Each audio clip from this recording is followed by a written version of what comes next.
Hola, buenas tardes, soy Mario Serrano y en el marco de este festival Nicancal les voy a platicar un poco sobre la dinámica de este lugar coronado el día de hoy aquí en el Sacromonte, que es nuestra región de los volcanes, en una etapa que ha sido, creo yo, poco estudiada, que es el siglo XIX. Entonces les invito a que me acompañen en esta pequeña cápsula pues para conocer un poquito más de lo que sucede en esos ayeres, que básicamente es el tiempo de nuestros tatarabuelos.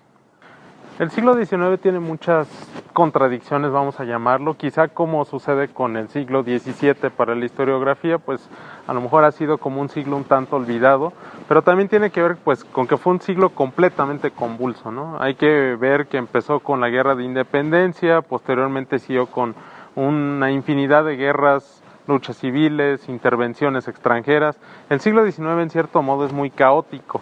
Y por eso mismo es de que me he tratado de enfocar, y es lo que les voy a comentar, aspectos sobre la vida cotidiana, que no dejan de ser también muy interesantes e ilustrativos sobre todo de lo que ha sido nuestra región.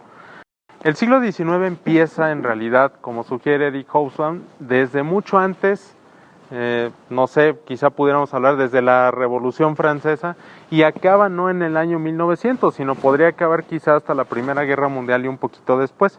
En nuestra región, a finales del siglo XVIII, hubo aquí en Amecameca una gran controversia entre el párroco y los indios, porque ya habían ahí conflictos muy fuertes que tenían que ver con el clero, con las comunidades indígenas, y también tenían que ver, claro, con los nada desdeñables recursos que podían entrar a los templos. Sin embargo, vamos a encontrar en ese aspecto pues una infinidad de controversias que tienen que ver con la guerra. Hay testimonios de la guerra de independencia, hay testimonios de la guerra de intervención, de tanto de la americana como después de la francesa, de la misma guerra de reforma que tuvo aquí sus importantes luchas, y también a los locales que participaron en ellas, pero me voy a concentrar más en algo que ustedes pueden ver ahorita, este paisaje rotundo que tiene Amecameca, concentrándome un poquito aquí en esta pequeña ciudad, porque al final de cuentas Amecameca viene a ser como que la gran representación del último tercio del siglo XIX. El progreso, la industria, el gran desarrollo económico y las mismas contradicciones que tuvo el porfiriato. Es decir, un gran desarrollo en todos los niveles de la vida, pero también una gran desigualdad social. La historia de la región tiene que ver mucho con el porfiriato. En ese sentido tiene que ver con dos aspectos que son muy importantes. El primero fue el desarrollo económico, que fue inevitable y que fue palpable también. Vamos a dejar un poquito de lado las grandes desigualdades sociales, que también son innegables, pero vamos a concentrar en ese gran desarrollo económico que tuvo la región. A finales del siglo XIX, que es la etapa que pues me ha ocupado en investigar un poquito más, vamos a encontrar datos bien interesantes. Está no nada más en activo todavía la hacienda de Tomacoco, sino que además de ello hay un pequeño distrito de riego aquí en Amecameca. Hay una agricultura muy importante aquí porque buena parte de los caudales que bajan de los volcanes se ocupan en la agricultura. Además de eso hay una incipiente industrialización. Está, por ejemplo, la fábrica de Miraflores, que también tiene una producción constante desde 1860 y algo más o menos. Y tenemos también junto a eso el segundo muy importante fenómeno, que fue la introducción del ferrocarril. En 1881 el ferrocarril de Morelos atravesó nuestra región y al paso de los años se iba a convertir en el ferrocarril interoceánico. La llegada de este tipo de comunicaciones, que ha sido estudiada en más detalle por historiadores pues ya más profesionales, tiene muchos significados, sobre todo también para la vida cultural de Amecameca y de la región. Porque gracias a la llegada de este medio de comunicación, nosotros vamos a tener un acercamiento directo con lo que es Amecameca y lo que ofrecía. Algo bien interesante de notar es de que desde más o menos 1840 Amecameca ya es un lugar muy conocido en México. De hecho, me atrevo a pensar, era muchísimo más conocido que el día de hoy, considerando que en ese entonces no había internet y que los medios de comunicación eran un poco deficientes. Amecameca tenía gran prestigio. Don Guillermo Prieto lo menciona en sus Memorias de los Tiempos, que si ustedes querían divertirse fuera de la ciudad, lo más cómodo y más próximo era venir a Amecameca.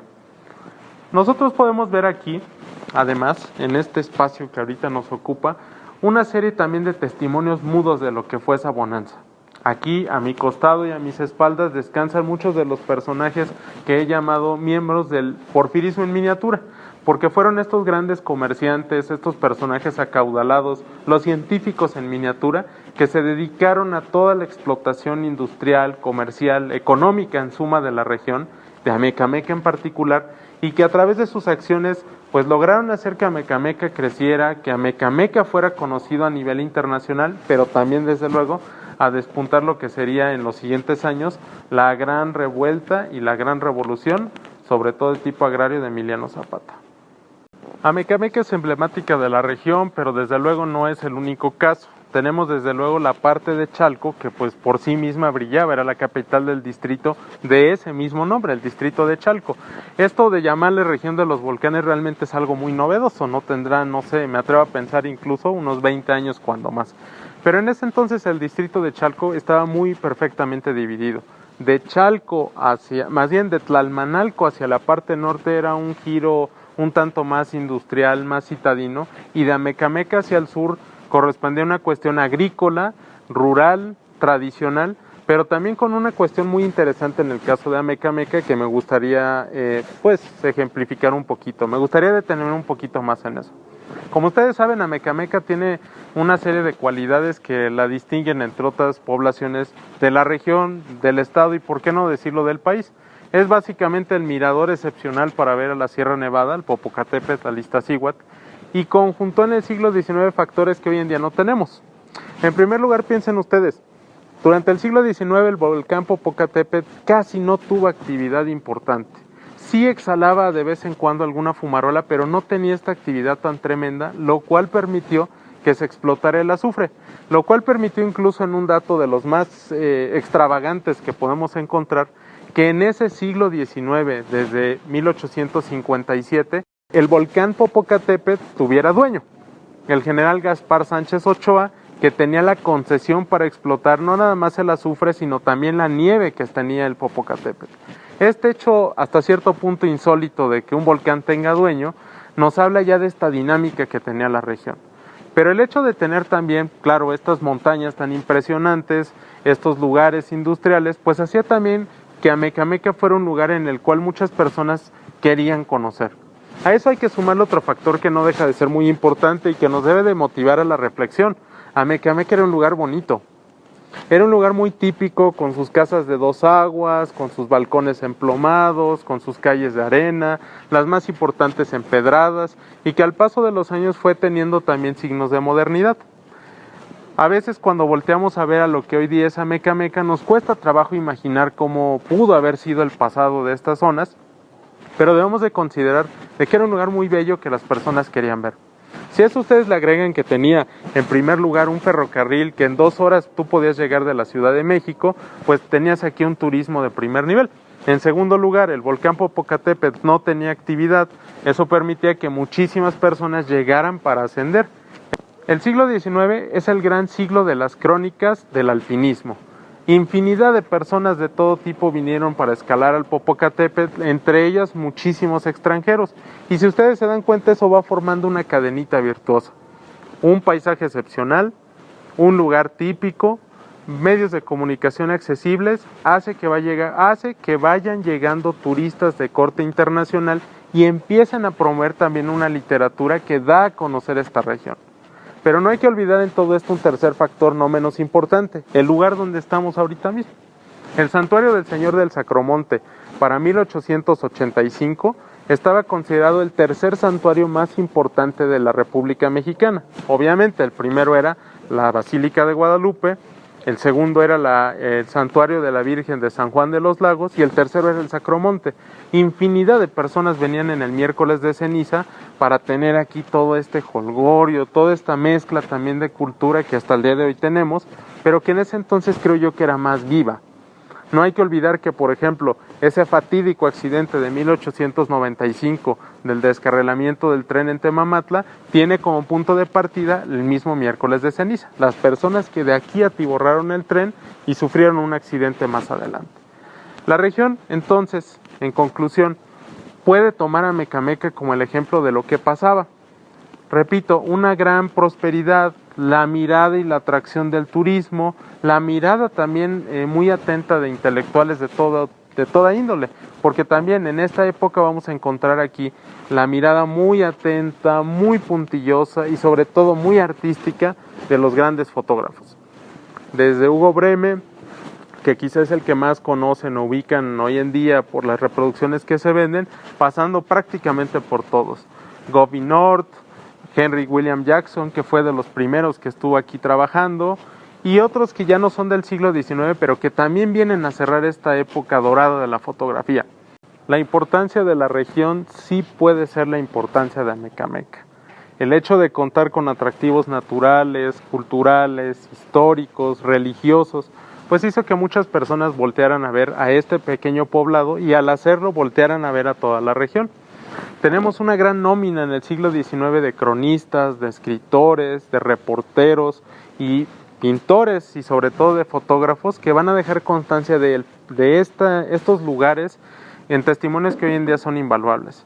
Hay que considerar que aquí tuvimos a los grandes exponentes de estas artes que acabo de enumerar, empezando desde luego por el gran Ignacio Manuel Altamirano, que recurrentemente venía aquí a Amecameca a visitar a don Fortino Hipólito Vera, que además de ser uno de los primeros editores que hubo en México y tener una imprenta aquí en Amecameca, pues era amigo íntimo de estos intelectuales. Pero también tenemos, repito, o había dicho, a estos grandes pues artistas de la lente, empezando desde Hugo Breme, que es el que más usualmente se ubica en las reproducciones que hoy en día se venden, pero también un gran desplegado de extranjeros. Estuvo Gopi North, estuvo Henry William Jackson, estuvieron prácticamente todos. Es difícil encontrar, por ejemplo, a Carmichael, pero también llegan a ver piezas de él, y desde luego los nacionales, los hermanos Casasola, el mismo Guillermo Calo, en fin, una gran cantidad de artistas que aquí estuvieron dejando constancia, porque repito, era una zona atractiva, era una zona que tenía también una cierta estabilidad. No quiere decir la estabilidad que todo era también miel sobre hojuelas. Hay que considerar que también habían grandes problemas sociales y grandes diferencias sociales. Los dones de la Amecameca porfirista, 6 personas eran dueños de todo el centro. Y mientras esto sucedía en una Amecameca que hacia 1878 ya empezaba ese proceso de modernidad que la llevó a que hacia 1890 Amecameca ya tuviera servicio de luz eléctrica, que ya tuviera también ciertos indicios del telégrafo y que incluso estuviera pensando ya al inicio del siglo en introducir el teléfono. Frente a esta gran modernidad que tiene Amecameca, que Chalco evidentemente ya lo tenía, tenemos los grandes problemas que viven los pueblos de la periferia.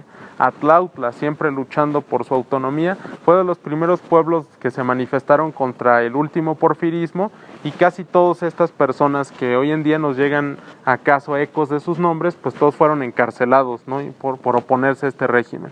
Tepetlixpa, que era quizá el lugar donde el jefe político más utilizaba sus triquiñuelas para enriquecerse, para sacarle dinero a la población, alegando pues construcciones delirantes, pero que al final del día existen todavía, ¿no? Como la Casa de Cultura, que fue pues una de las primeras escuelas que hubo en la región, y una serie de obras que se repartieron por ahí. El sueño de esta modernidad, que repito, se puede ver aquí en Amecameca, nos habla mucho y nos ilustra de esa vida que tuvo el siglo XIX. Todavía hace falta conocer mucho, investigar más sobre esta etapa de nuestra historia, acercarnos también a la información que sigue dispersa por ahí.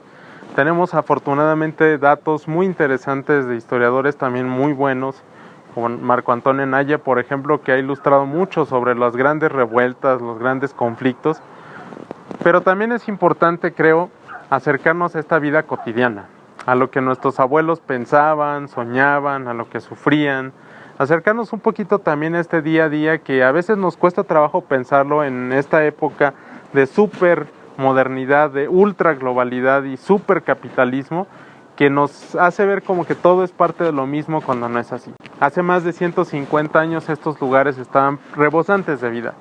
En este lugar que ahorita me cobija tenemos fotos realmente muy bellas, por ejemplo de White, de Charles White, que nos ilustra mucho sobre cómo las personas vivían su devoción, hacían cierto eso de que el Sacromonte era el tercer santuario más grande de México, y que también nos hablan mucho de las costumbres que han sido ancestrales. El siglo XIX, tristemente, es la época donde los grandes atavismos vienen a transformarse en aras de la modernidad. La Amecameca pueblo, el pueblo de Amecameca, que todavía tenía sus barrios en náhuatl, que todavía tenía muy arraigados estos pueblos originarios de los cuales Chimalpaín ampliamente nos ha ilustrado, vienen a ser barridos de golpe por las aras modernizadoras del Porfiriato cuando, por ejemplo, entre otras cosas, pues le cambia la nomenclatura a sus calles. Entonces todos estos barrios que tenían nombres en náhuatl, no sé, Membrihualtitla, Tinguilinco, que todavía algunas personas lo reconocen, Tecuanipan, etcétera, son barridas de golpe y quedan convertidas llanamente en secciones. Muchas calles que hoy en día también ustedes transitan siguen teniendo y sobreviviendo al paso de los siglos. La calle del Reloj, la calle de Independencia, la calle de Morelos, son calles que incluso vienen desde las primeras épocas del siglo XIX, ¿no? Son anteriores al Porfiriato, son posteriores a nuestra independencia. Como en algún lado escribí, el asunto con Amecameca es que es un pueblo donde todavía se escucha mucho el rumor de la historia. Creo que es de los pocos lugares donde hay tanto interés por conocer su historia que a veces lo que digamos pues solamente aporta un poquito más. Amecameca, repito, es la parte particular, pero nos deja ver también en lo general lo que fue esta región de los volcanes.